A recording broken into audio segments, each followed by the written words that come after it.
타다의 불법 여부를 다툰 재판에서 법원이 이재용 대표에게 무죄를 선고해 이목을 끌었습니다. 판결 배경과 또 급변할 모빌리티 플랫폼 시장 전망을 서정은 기자와 함께 짚어보도록 하겠습니다.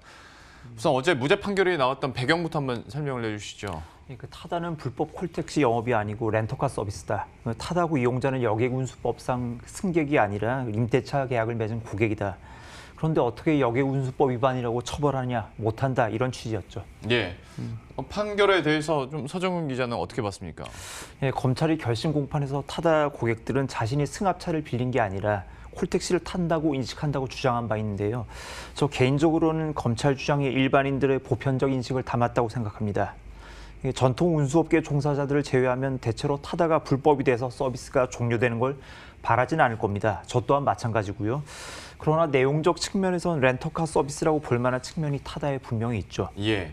이렇게 되면서 또 하나 변수가 또 카카오 같은 경우에는 카풀 서비스를 하고 있는 상황에서 여기에 대한 뭐 어떤 좀 접점이나 혹은 변수들 아니면 충돌이 있을까 많은 분들이 좀 궁금해하실 것 같은데 뭐 김범수 의장이나 이재용 대표나 뭐 의미들은 약간은 다를 수 있겠습니다만은 공통적으로 새로운 모빌리티 시장을 개척해 나가고 있다라는 접점도 있을 것 같고 이외에도 좀 관전 포인트들이 뭐가 있을까요?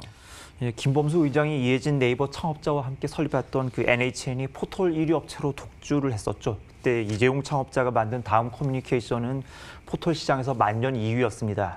김범수 의장이 이제 NHN을 떠나서 카카오를 설립한 후 이재용 창업자의 다음과 합병해서 지금의 카카오의 초석을 만들었던 인연이 있죠. 인터넷 벤처 기업에서 출발해 유니콘 기업을 일군 다음에 엑시트하고 다시 벤처를 창업해서 또 유니콘으로 키운 그 어려운 일을 이룬 사람은 김범수 의장이 유일합니다. 자기가 판 회사에 다시 복귀해서 다시 그 회사 주인이 된 방준혁 넷마블 의장 같은 특이한 경우를 포함해도 더블 잭팟을 터뜨린 사람은 두 사람밖에 없었죠.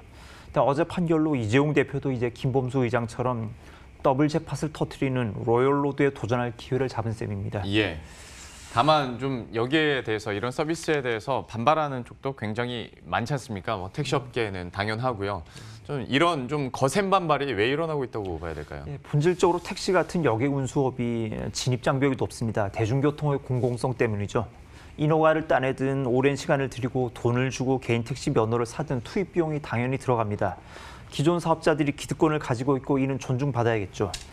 카풀과 타다를 선호하는 많은 분들이 일부 택시기사들의 불친절, 승차 거부, 쾌적하지 못한 서비스 환경 등의 불만이 많습니다. 저도 그렇고요. 그런데 이런 문제점들이 있다고 이분들이 투입한 비용과 기득권을 아예 부정할 수는 없죠. 카카오 카풀이 불법이어서 서비스를 중단했던 건 아닙니다. 목숨을 끊는 극단적인 일까지 생기니 카카오가 사회적 대타협에 참여했고 서비스를 중단한 것이죠. 반면 이재용 대표는 시종일관 전통적 사업자들이 기득권을 인정하지 않고 날선 모습을 보였다는 평가를 받기도 했습니다. 예. 근데 여전히 그 타다금지법이 있지 않습니까? 이것 때문에 물론 뭐 법원의 판결이 있었다 하더라도 이게 앞으로의 타다에게는 변수가 될 것 같은데 이건 좀 어떻습니까?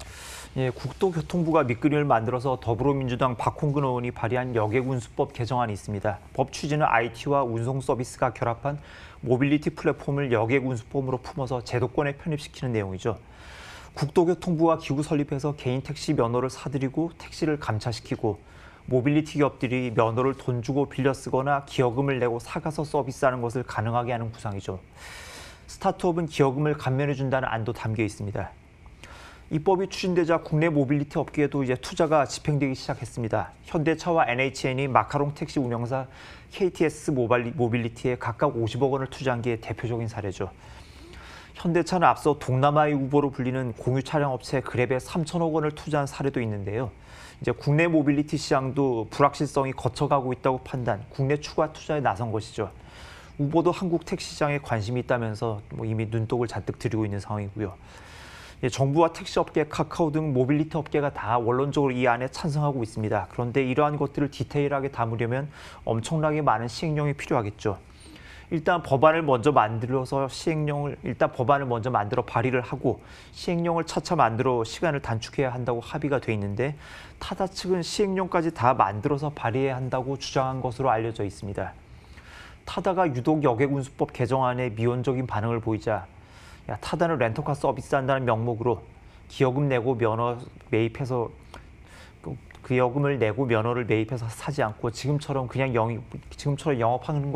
영업하겠다는 거 아니냐는 오해를 받기도 하는데요.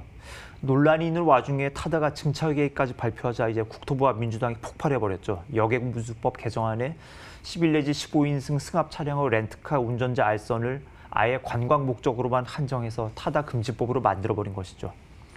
타다 금지법으로 알려져 있지만 실제 이 법은 모빌리티 플랫폼을 양지로 이끌어내고 기존 생태계와 조화를 모색한다는 그런 취지를 담고 있습니다. 예. 근데 설명을 해주셨던 여객운수법 개정안이 국회 법사위 계류 중이긴 한데 이게 또 통과 가능성에 대해서 시기가 시기인지라 총선 앞두고 있다라는 것도 물론 의원들에게는 좀 여러 가지 변수이자 뭐 고려 사항이 될 텐데 좀 앞으로의 전망이 어떻게 되는지 그리고 혹시 다른 대안은 없는지도 좀 궁금해지네요. 예, 일단 지금까지 짚어본 바는 법사위 내에서는 그 찬반 양론이 팽팽한 것으로 알려져 있습니다. 카풀과 타다 외에도 모빌리티 플랫폼에서 혁신 기업이 나와줘야 될 텐데 그러려면 저 법의 취지 자체는 살리는 것이 맞다고 봅니다. 업계에서 이야기되는 절충점이 일단 해당 법의 취지를 살리되 타다 영업을 불가능하게 하는 저 독소 조항을 삭제해서 통과시키자는 아닙니다. 법은 통과가 안 되고 지금처럼 타다만 무죄인 상황이 되면 모빌리티 업계가 할 수 있는 건 11인승 차량 다 빌려서 운전자 알선에서 렌터카 사업하는 거 말고는 없겠죠.